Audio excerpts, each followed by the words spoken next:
입문과정 7번째 시간입니다. 자, 6번째 시간에 뭘 했죠? 물권법 총론 앞부분에 물권 일반론이라고 해서 물권의 의특징은 5번째 시간에 봤고요.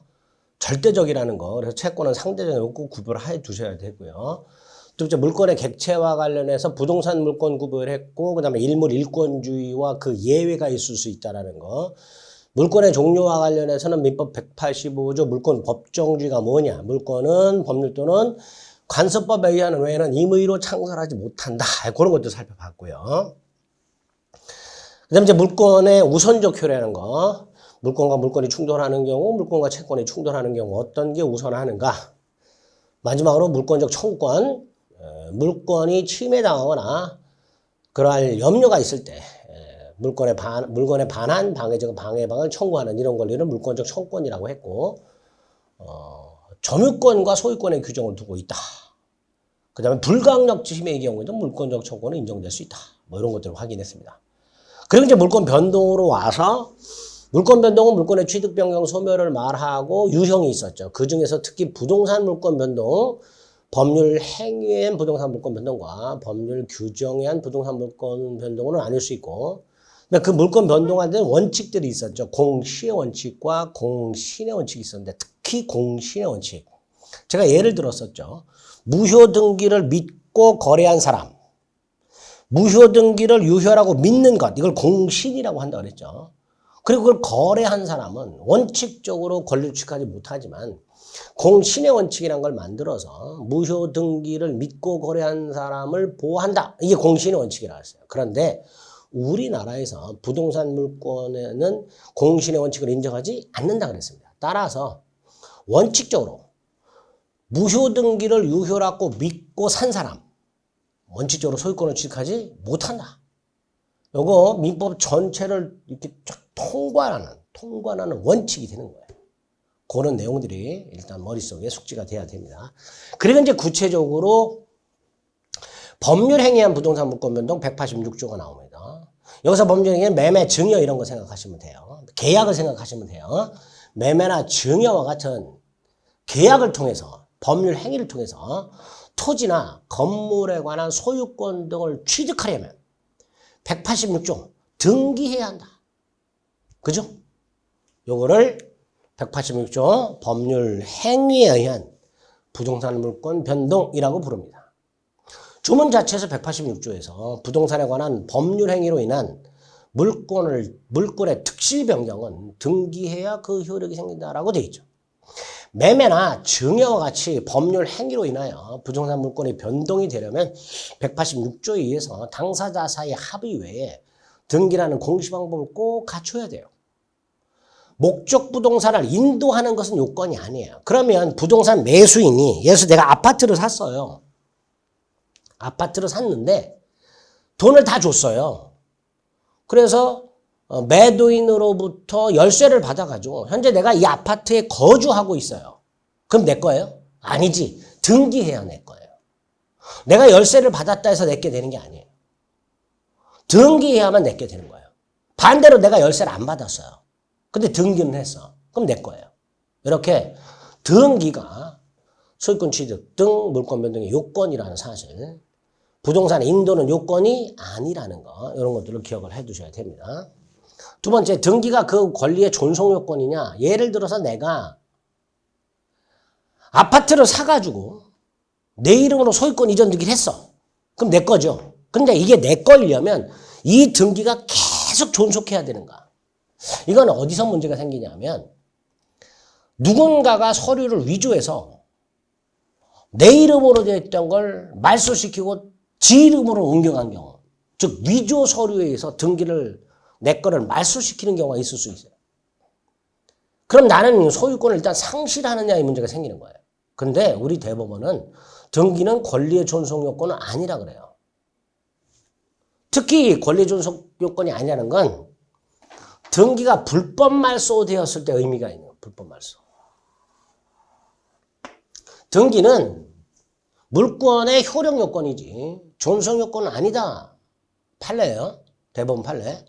따라서 물권에 관한 등기가 원인 없이 말소됐다. 예를 들어서 A 토지가 소유자 갑으로 등기가 되어 있었고 매매를 원인으로 소유자 을로 등기가 넘어갔어요. 그런데 갑이라는 놈이 돈 받고 판 다음에 등기를 넘겨주고 나서 서류로 해서 이걸 말소시켜버렸다. 그러면 그런 취득한 소유권을 상실하느냐? 그렇지 않다. 등기가 불법 말소됐다면, 이게 만약에 불법 말소됐다면 나중에 2차 과목 부동산 등기법을 보면 회복 등기할, 무슨 등기할 수 있다고요? 회복 등기할 수 있도록 돼 있어요.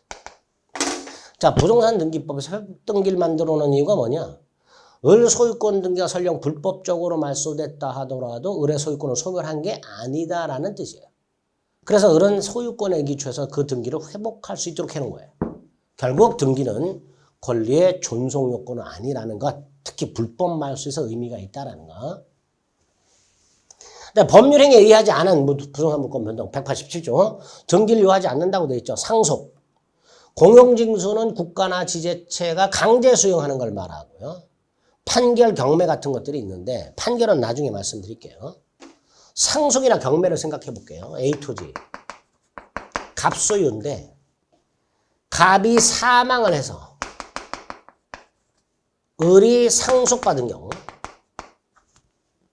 또는 갑이 돈을 갚지 못해서 채권자가 경매를 넣어서 을이 경락을 받은 경우 이렇게 갑의 사망에 의한 상속이나 A토지 경매에 의한 경락은 법률 행위가 아니잖아요. 즉 법률 행위 이외의 원인이에요. 이런 경우에 을은 등기 없이 소유권을 취득합니다. 등기 없이. 상속의 경우에는 돌아가신 분, 피상속인이라고 해요. 돌아가신 분이 사망하면 그 순간 을이 A토지 소유자가 되는 거예요. 피상속인이 사망한 때 상속이 개시가 되고 상속의 효과가 발생합니다. 그래서 을은 갑이 사망한 때 등기 없이도 A토지 소유권을 취득합니다. 두 번째, 을이 경매법원으로부터 A토지를 경락을 받은 경우 이때는 법원에다가 경락 잔금을 납부할 거 아닙니까? 그걸 완료한 때, 대금을 완납한 때 경매의 경우에는 경락인이 법원에 경락대금을 완납한 때 등기 없이 소유권을 취득합니다. 이렇게 법률 행위가 아닌 법률 규정 등을 통한 부동산 물권의 취득은 등기를 요하지 않아. 그런데 이렇게 상속이나 경매를 통해 취득한 부동산을 을이 병한테 팔았어요. 자, 이때 병 소유권을 취득하려면 등기를 넘겨받아야 되죠. 소유권 등기를 넘겨받아야 되잖아요. 누구로부터 넘겨받아야 돼요? 을로부터 넘겨받아야 되죠. 을하고 계약을 했으니까. 근데 지금 현재 등기는 요 사람 이름으로 돼 있어요. 그래서 갑에서 병으로 막바로 등기를 이전해 줄 수 있냐? 안 돼요. 을의 이름으로 먼저 등기를 하고 병에게 등기를 이전해 줘야 됩니다. 이 등기를 이전해 주는 것을 187조 단서에서 처분이라고 하는 거죠. 여기 187조에서 말하는 처분이란 매매 계약을 말하는 게 아니라요. 계약에 따른 등기를 이전해 주는 것을 말합니다. 결국 합치면 을은 등기 없이 소유권을 취득하지만 을은 자기의 이름으로 소유권 등기하지 않더라도 소유권을 취득하지만 또 자기의 이름으로 소유권 등기하지 아니한 채 병하고 매매 계약까지는 할 수 있지만 을 이름으로 등기하지 않는 한 병에게 등기를 넘겨주지 못한다 라는 의미가 됩니다. 보통 이런 경우에 을이 병한테 매매를 하면서 마치 갑과 병이 매매한 것처럼 꾸며서 갑에서 병에게 등기를 넘겨줌으로써 상속대 따위를 떼먹는 경우가 생긴단 말이에요. 그런 걸 방지하기 위해서 이렇게 을은 등기하지 않으면 뭐 하지 못한다. 등기를 넘겨주지 못한다. 처분하지 못한다. 이런 규정을 두고 있습니다. 그래서 부동산 물권 변동과 관련된 186조 등기해야 되는 것과 187조 등기 필요 없는 것. 일단 우리 민법이 이렇게 두 가지 조문을 만들어서 등기해야 되는 것과 등기 필요 없는 것들을 구별하고 있으니 시험 문제도 여기서 많이 나옵니다. 다음 중 물권 변동에서 등기를 요하는 것, 등기를 요하지 않는 것. 이걸 이제 앞으로 하나하나 자세하게 뜯어가지고 구별할 수 있어야 됩니다. 아시겠죠? 자, 부동산 물권 변동 관련된 내용 186조와 187조의 개념을 좀 잡아봤어요. 180조 밑에 해설이 있죠? 본문. 자, 조문이요. 두 문장으로 이어져 있잖아요. 요하지 아니한다, 등기를 하지 않으면 처분한다. 이렇게. 문장이 두 개야. 그리고 그 가운데 그러나, 다만 뭐 이런 부정 접속사로 연결이 되어 있을 때 앞에 걸 본문, 뒤에 걸 단서 이렇게 부릅니다. 조문을 앞에 걸 본문, 뒤에 걸 단서 이렇게 불러요.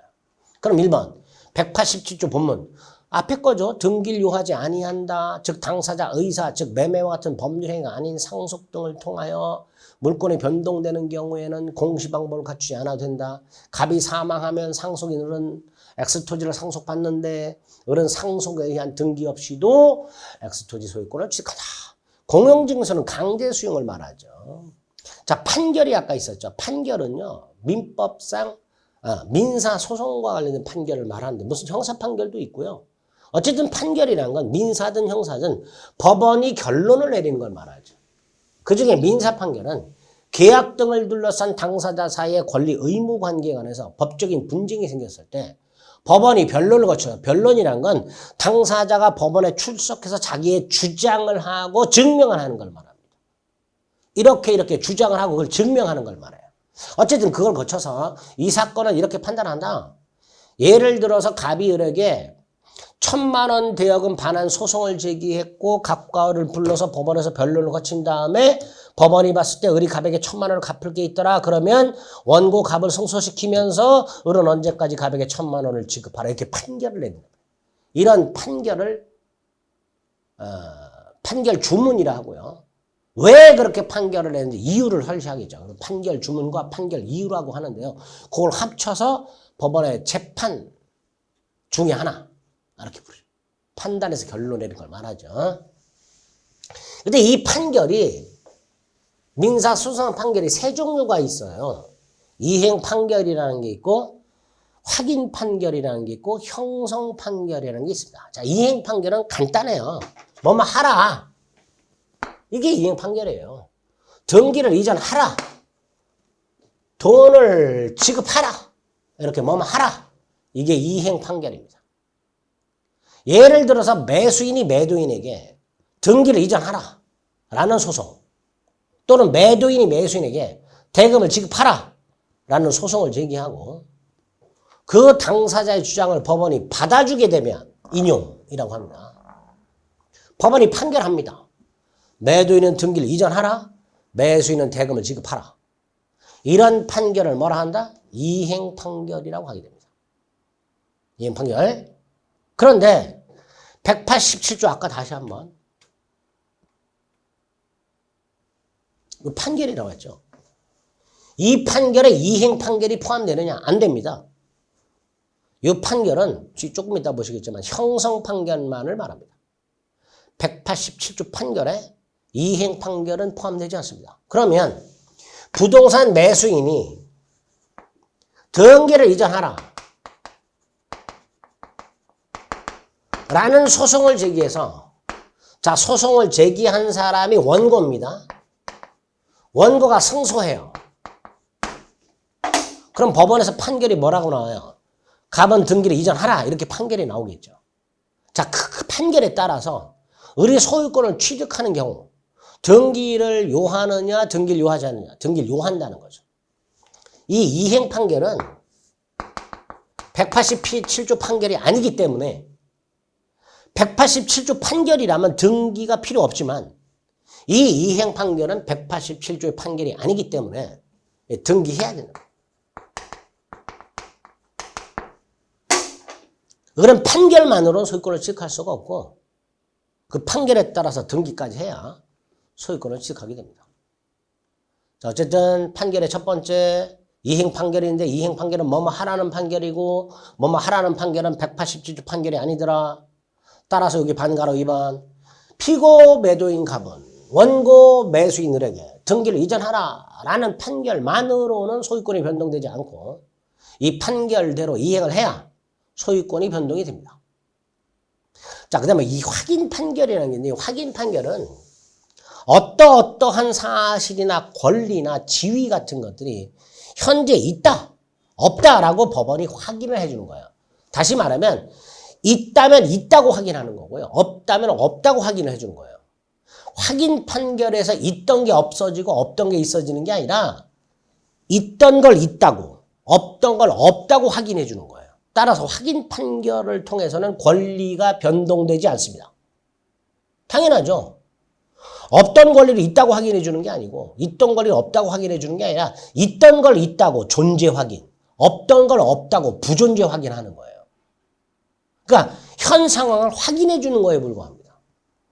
따라서 확인 판결 자체는 권리를 변동시키지 않는단 말이죠. 그러니까 이 확인 판결도 187조 판결이 아니죠. 마지막이 형성 판결입니다. 187조 판결이 바로 이 형성 판결입니다. 형성 판결은 판결 자체로 권리가 변동이 돼요. 예를 들어서 갑과 을 사이에 갑의 채권자가 있어요. 근데 갑이 돈을 안 갚아요.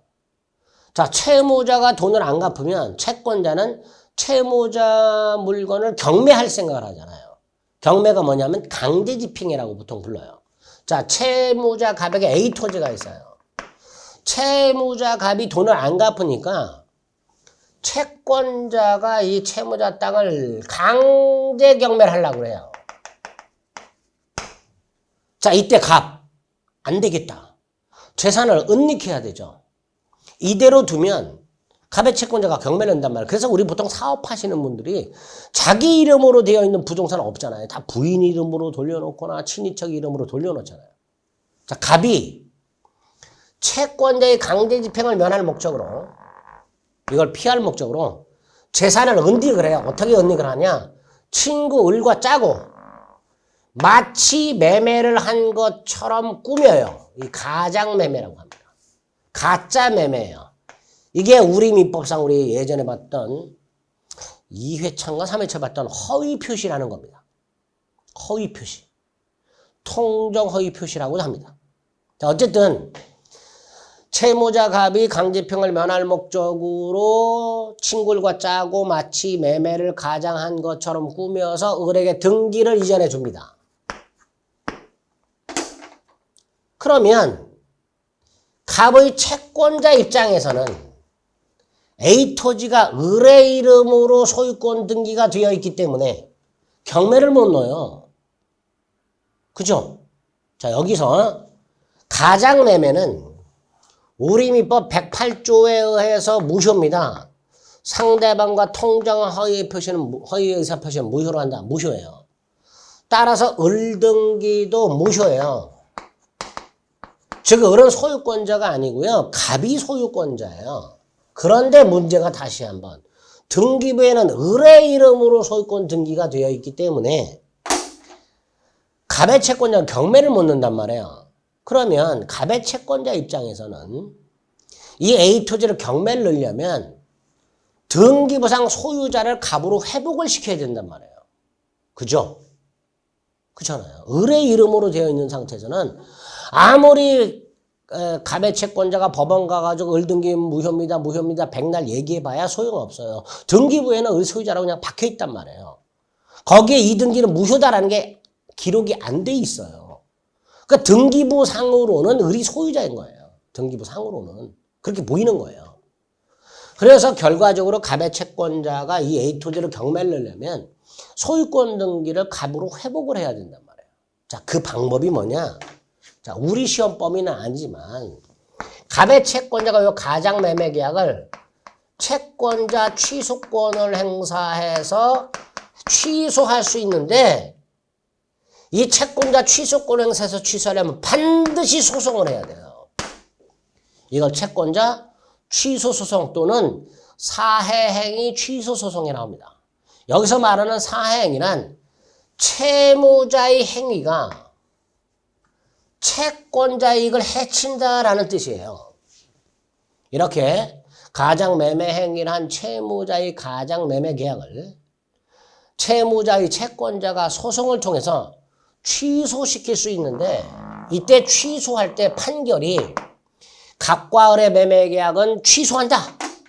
판결문이 갑과 을의 계약은 취소한다. 을등기를 말소하라. 이러는 판결이 나와요. 즉 법원이 갑과 을의 계약을 취소시켜버려요. 취소하라가 아니라 취소한다. 등기를 이전하라. 이행 판결이잖아요. 취소하라. 이행 판결이잖아요. 근데 취소하라가 아니라 갑과 을의 계약은 사해행위로 이를 취소한다. 그에 따라 을등기를 말소하라. 이런 식의 판결이 나온단 말이에요. 자, 여기서 법원이 뭐뭐 한다, 뭐뭐 하라가 아니라 뭐뭐 한다라고 결론을 내려줘요. 이런 걸 형성 판결이라고 합니다. 즉 법원이 직접 갑과 을의 계약을 취소시켜버려요. 법원이. 누가 취소하는 게 아니라 갑과 을의 계약을 법원이 그냥 취소시켜버려요. 이런 것을 형성 판결이라고 하게 됩니다. 공유물도 마찬가지예요. 갑과 을이 공유하던 땅이 있어요. 이걸 나누려고 해요. 근데 협의가 안 돼. 그럼 법원으로 가요. 법원이 판결을 내줍니다. 갑과 을은 이 땅을 이렇게 분할한다라고 판결을 내줘요. 분할하라가 아니라. 취소하라가 아니라 취소한다. 분할하라가 아니라 분할한다. 이렇게 판결해줘요. 이렇게 법원이 직접 취소하거나 법원이 직접 분할을 해버리거나 이런 판결을 뭐라 한다? 형성 판결이라 하고요. 이 형성 판결만 187조의 판결입니다. 따라서 갑과 을이 공유하던 땅을 분할하려고 하는데 협의가 안 돼서 법원의 소송을 통해서 법원이 분할한다라고 판결이 있게 되면 갑과 을은 이 하나의 땅을 분할 등기하지 않아도 187조에 따라서 분할된 각 부분의 소유권을 취득하게 됩니다. 187조의 판결은 그래서 뭐만을 말한다고요? 형성 판결만을 말한다. 이렇게 생각하시면 됩니다. 조금 어려워지죠. 점점 물권 가면 조금 어려워져요. 자, 결론. 법원의 판결에는 이행 판결, 확인 판결, 형성 판결 세 가지가 있는데 그 중에서 187조 등기를 요하지 않는 판결은 무슨 판결만을 말한다? 형성 판결만을 말하고 그 형성 판결의 대표적인 예로 나오는 게 바로 요 공유물 분할 판결이라는 놈입니다. 꼭 기억을 좀 해두세요. 자, 이렇게 186조와 187조를 살펴봤습니다. 그 다음에 187조 단서 말씀드렸죠. 아까 뭐라 그랬죠? 상속받은 부동산을 매각을 하고 등기를 넘겨주려면 상속인이 자기 이름으로 등기를 한 후 등기를 이전해 줘야 된다 그랬죠. 이게 남아있죠. 상속인이 등기 없이 취득한 상속 토지를 처분하는 경우에 자기 이름을 먼저 등기하고 나서 등기를 넘겨줘라. 187조 단서에 내용이 됩니다. 그리고 이제 물권 변동 요건으로서 또는 처분 요건으로서 등기와 관련된 내용들이 쭉 나와요. 근데 사실 이 등기는 부동산 등기법 2차 과목 부동산 공시법령 중에서 부동산 등기법에 관한 게 어느 정도 있으셔야 내용을 어느 정도 알아야 이해가 되는 부분이에요. 그래서 민법상 등기와 관련된 내용을 설명할 때 굉장히 힘들어요. 민법상 등기와 관련된 내용을 설명할 때 등기법에 관련된 내용들을 모르는 상태에서 설명을 드리다 보니까 수험생분들이 대단히 어려워하십니다. 그래서 민법을 강의할 때는 민법에서 등기와 관련된 내용이 나올 때 필요한 만큼만 딱 설명을 드릴 거예요. 특히 2차 과목 부동산 등기법은 법 내용이 나와요. 법. 등기법이 뭐라고 규정이 되어 있는가가 나오는 반면에 민법에서 나오는 등기는 등기와 관련된 대법원 판례를 물어봅니다. 왜? 등기와 관련해서도 당사자 간에 다툼이 있을 거 아니에요. 그 다툼을 법원이 해결해 줘야 되잖아. 그 등기와 관련된 법원의 다툼, 당사자 간의 다툼에 대한 대법원 결론, 판례가 주로 출제가 됩니다. 자, 등기. 일단 등기 의미 자체는 등기법에서 하는 거예요. 공무원이죠. 등기관이 등기법에 정해진 절차에 따라서 등기부라는 공적 기록에 부동산에 관한 권리관계를 기록하는 것, 기록되어 있는 사실 자체, 그게 등기가 됩니다. 그 등기부는 부동산 소재지와 그 현황을 기록하는 표제부와 권리사항을 기록하는 사항란으로 나뉘게 됩니다. 표제부와 사항란, 그리고 사항란이 갑구와 을구로 나눠져 있습니다. 갑구에는 소유권, 을구는 소유권 이외의 권리, 이런 게 규정이 되어 있습니다. 기록이 되어 있습니다. 비표제부에는 부동산 소재지와 그 내용을 표시하고 토지 같은 경우는 지번, 지목 이런 것들, 그 다음에 건물에는 지번 구조 용도 같은 것들, 이런 것들을 기록하게 되죠. 갑구에는 소유권의 사항과 소유권 처분지 아닌 소유권 압류 따위가 등기가 되고요. 을구에는 저당권, 전세권, 지역권, 지상권 같은 제한물권 따위, 임차권 따위 이런 것들이 등기가 됩니다. 자, 용어입니다. 가압류라는 게 나왔어요. 가압류라는 건 이런 거예요. 내가 받을 돈이 있어요. 을이 갑한테 1억을 받을 게 있어요. 근데 갑이 돈을 안 갚아요. 그럼 얘는 돈을 받아내는 방법. 일반 채권. 얘가 만약에 저당권 같은 담보물권을 갖고 있다면 그 담보물권의 목적물을 경매하면 되는데 일반 채권자들은요, 바로 경매 신청을 못 해요. 일반 채권자들이 경매법원 가서 저 받을 돈이 있는데요, 안 줍니다. 경매해 주세요. 그럼 법원은 네가 채권자라는 사실과 받을 돈이 있고 받을 날짜가 지났다는 사실을 증명하는 서류를 가져오라고 해요. 그걸 집행권원이라고 합니다. 이렇게 채권자가 채무자 재산을 경매할 때 집행권원이란 게 필요한 것을 강제경매라고 합니다. 자, 강제경매를 하려면 뭐가 필요하다고요? 집행권원. 경매를 정당화시키는 원인. 이 집행권원에는요, 을이 채권자라는 사실, 변지기가 도래했음에도 불구하고 채무자가 돈을 갚지 않고 있다는 사실, 이런 것들이 공적으로 증명이 되어 있어야 돼요. 그런 서류가 집행권원이 되는 거예요. 그리고 집행권원의 대표가 소송을 제기해서 승소한 승소 확정 판결문. 그러니까 저당권자 같은 담보물권자가 아니라 일반 채권자들은 이 집행권원을 먼저 만들어야 되고 그 집행권원의 대표가 승소 확정 판결문이니 결국 을은 갑을 상대로 대여금 반환 소송을 제기한단 말이에요. 그래서 승소 판결문을 받아가지고 그걸 집행권원으로 해서 강제경매를 신청하는 거예요. 문제는 을이 갑을 상대로 대여금 반환 소송을 제기했을 때 갑이 패소할 것 같아. 그럼 뭐 갑은 어떤 짓을 할까요? 이 땅을 팔아넘어요. 을이 승소하더라도 뭐 물건이 있어야 경매로서 채권을 해소하잖아요. 그러니까 갑이 을로부터 소송을 제기당했을 때 패소할 것 같으면 부동산 안 되겠다. 팔아먹는 경우가 생깁니다. 그럼 을의 입장에서는 어때요? 못 팔아먹게 해야 되겠죠. 따라서 팔아먹지 못하도록 임시로 압류 조치를 해버려요. 이게 가압류예요. 임시 압류 조치. 임시 압류 조치.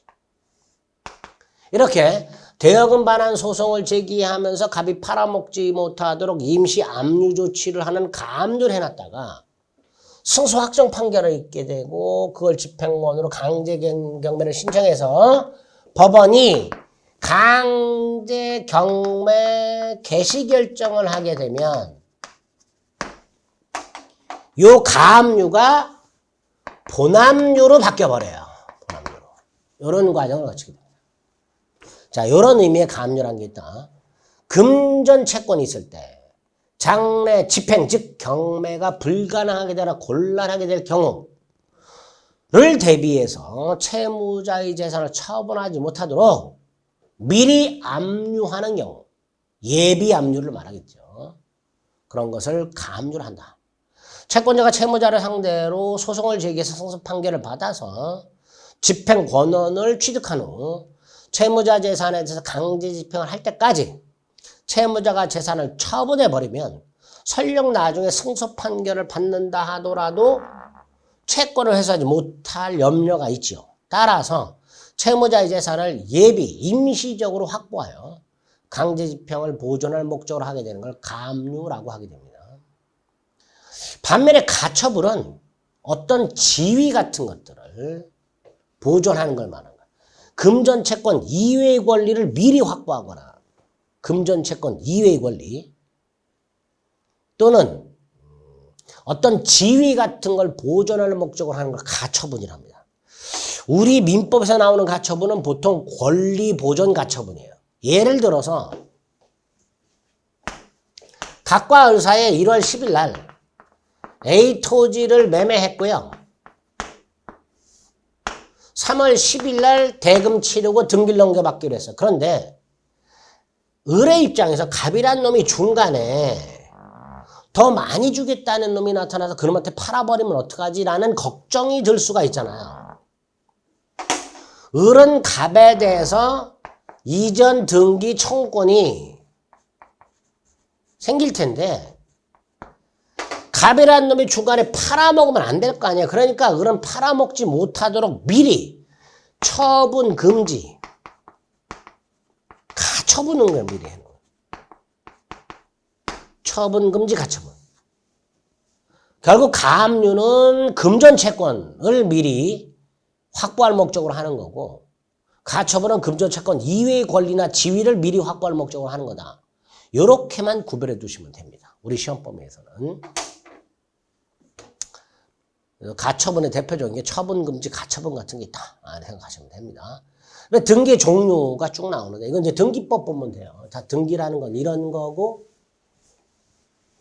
등기부는 어떻게 구성이 되어 있고 다만 부동산에 대한 가압류 등기라든가 가처분 등기가 있을 수 있는데 가압류 등기는 어떤 목적으로 하고 가처분 등기는 어떤 경우에 하는가 그 정도 간단히 기억하시면 되겠고요. 자, 부동산 등기의 종류가 쭉 나오는데 꼭 필요한 것만 일단 생각해 봅니다. 자, 먼저 보존 등기라는 게 있고요. 권리 변동 등기라는 게 있는데요. 보존 등기는요. 소유권 보존 등기를 줄인 말인데요.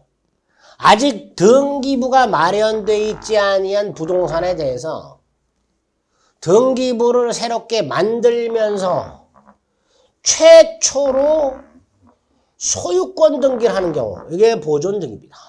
최초의 소유권 등기. 이거 소유권 보존 등기를 하고요. 보존 등기는 특정 부동산에 관해서 최초로 행해지는 등기이므로 보존 등기되는 부동산에 관한 등기 기록이 등기부가 새로 창설이 되고 그 다음 권리 변동 그 보존 등기를 기초로 이루어지게 됩니다. 보존 등기는 등기 권리자만 있지 등기 의무자는 존재하지 않죠. 등기 권리자가 등기를 넘겨달라는 권리자를 말하고요. 등기 의무자는 등기를 이전해 주는 사람 말이에요. 매매 계약을 하게 되면 매수인이 등기 권리자고요. 매도인이 등기 의무자가 되는 거예요. 근데 보존 등기는 예를 들어 갑이 건물을 신축해요. 갑은 등기 없이도 소유권 취득합니다. 이 상태에서 갑이 보존 등기를 해요. 등기 권리자만 있지 등기 의무자는 없죠. 따라서 단독 신청해서 보존 등기를 하게 됩니다. 자, 그다음에 이제 가등기라는 게 나오는데요. 이 가등기는 본등기에 대비되는 개념입니다. 가등기는 예비등기라고 생각하시면 돼요. 무슨 등기? 예비등기. 자, 요거 아까 처분금지 가처분하고 대단히 유사한데요.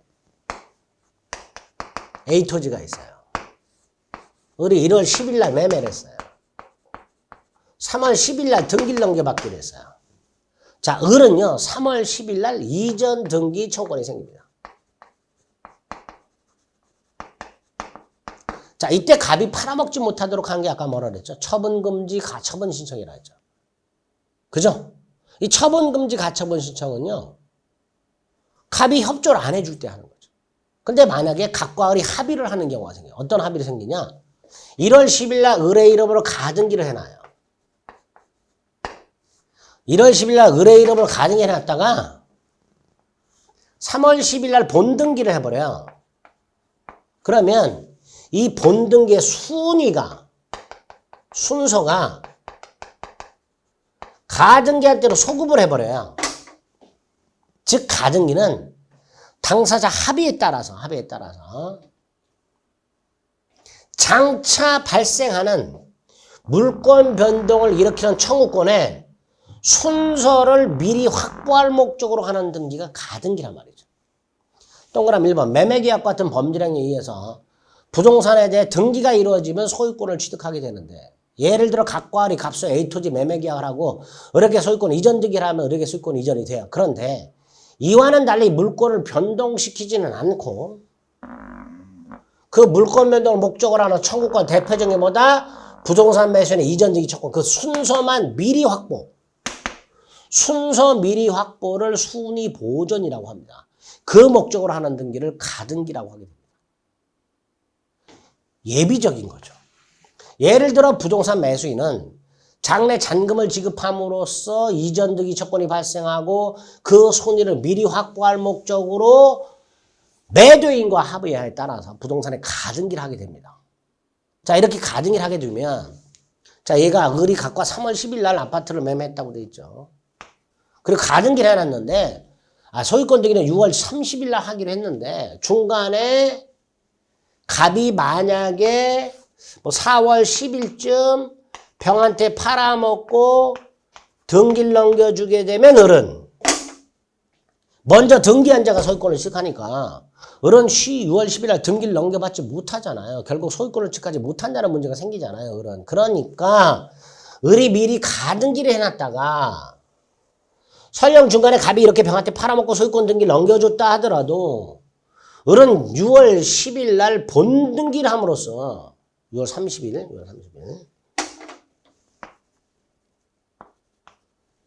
그 순서가 3월 10일로 소급을 하니까 4월 10일 날 병보다 먼저 등기한 게 돼버려요. 따라서 6월 30일 날 을의 소유권 본등기 하게 되면 그 사이에 있었던 병등기는 등기관이 직권으로 말소시켜버립니다. 이런 목적의 등기를 가등기라 한다. 을이 갑과 3월 10일 날 갑수의 아파트를 매매했고 등기는 6월 30일 넘겨받기로 했는데 갑이 그 사이 아파트를 병한테 팔아먹어 버리면 을은 탁 줬던 개가 돼버리겠죠. 따라서 이때 을이 미리 가등기를 해두면 나중에 3월 10일 날 본등기함으로써 안전하게 소유권을 취득하게 됩니다. 물론 가등기만으로는 물권이 변동되진 않아요. 본등기를 해야 물권이 변동됩니다. 3월 10일 날 가등기를 했고요.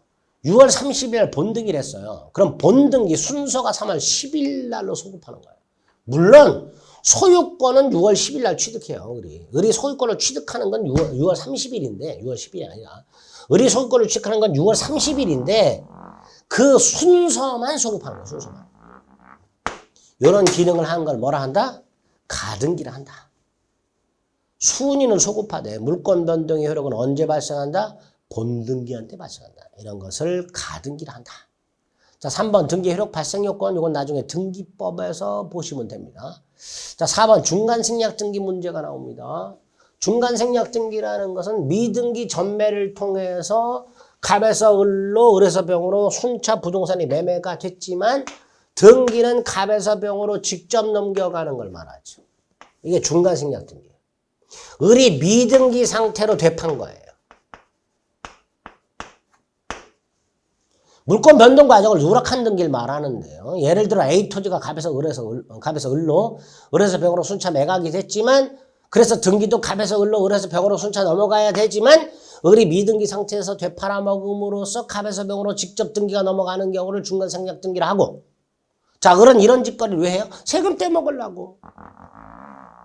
국가가 당연히 알고 있겠죠. 그래서 부동산 등기 특별조치법에서는 미등기 전매 행위 및 중간생략 등기를 금지하고 있으며 위반하면 처벌하고 있어. 하지만 처벌할 뿐 그 행위 자체는 유효로 처리해. 그래야 세금을 뜯어내니까. 이걸 무효로 해버리면 세금을 못 뜯어내니까 처벌은 처벌대로 하고 세금은 세금대로 뜯어내는 거예요. 어쨌든 미등기 전매 행위 및 중간생략등기를 금지하고 처벌하고 있지만 그 행위 자체는 유효하다. 그래서 우리 대법원은 당사자 간의 전원 합의가 있다면 갑에서 병으로 등기가 넘어가는 것 일단 유효하다 라고 보게 됩니다. 일단 유효하다. 그렇게 일단 기억을 해주시면 되겠습니다. 동그라미 1번 핵심 판례 이런 거 보지 마시고요. 합의가 있으면 갑에서 병으로 직접 등기 넘어가는 게 유효하니까 병이 갑에게 직접 이전 등기를 청구할 수 있는 거예요. 갑과 병이 매매를 한 건 아니지만 중간생략등기 합의에 따라서 최종 매수인 병은 직접 최초 매도인 갑에게 나에게 등기를 직접 넘겨라라고 청구할 수 있다라는 게 판례입니다. 뭐 그렇게 생각하시면 돼요. 채권자 대위권은 지금 보지 마시고요. 대위라는 말만 좀 확인해 볼까요? 대위라는 건 이런 거예요. 갑이 을한테 1천만 원 채권이 있어요. 을이 병한테 1천만 원 채권이 있어요. 갑이 을한테 야 돈 갚아 그랬어요. 그랬더니 을이 나 병한테 꿔준 돈인데 병이 안 갚아. 병이 갚으면 그걸로 갚을게 라고 그랬어요. 갑 열받죠. 갑이 병한테 이렇게 말합니다. 야 빨리 너 을에게 돈 갚아. 이게 채권자 대위권이에요. 채권자가 채무자의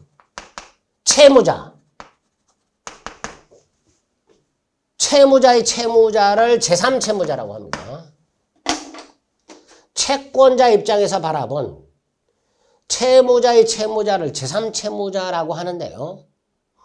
채권자가 채무자의 제3자에 대한 권리를 대신 행사. 이걸 뭐라 한다? 대위라고 합니다. 갑이 병한테 가서 나한테 돈 갚으라가 아니고요. 야 빨리 너 을한테 돈 갚아라고 을의 병에 대한 돈 갚아라는 권리를 대신 행사하게 되는 경우를 채권자 대위라고 하게 됩니다. 그 정도만 기억을 해두세요. 그 정도. 그래서 뭐 쭉 나오는데 맨 밑에 반가로 3번을 가지고 이런 걸 대위라고 한다. 그러니까 대위가 되려면요. 이렇게 두 가지 권리가 존재해야 돼요. 채권자의 채무자에 대한 권리와 채무자의 제3채무자에 대한 권리 이 두 개가 존재해야 갑이 중간에 있는 을의 권리를 대신 행사할 수 있습니다. 이 구조를 잘 채권자 대위라는 말을 명확하게 기억은 안 하고 계셔도 되고요. 우리 시험 범위가 아니니까 구조를 잘 생각해줘요. 대위하려면 어떤 구조가 필요한가. 이런 구조를 채권자 대위를 한다. 뭐 요 정도 보셨습니다. 그래서 지금 보존등기 개념 보셨고 가등기 보셨고 중간생략등기라는 게 뭐고 우리 법원은 우리 민법은 어떻게 처리하는가 우리 법은 어떻게 처리하는가까지 보셨고 채권자 대위 이런 개념들 살펴보셨습니다. 등기청구부터는 좀 시간을 달리해서 살펴보도록 하겠습니다. 수고하셨습니다.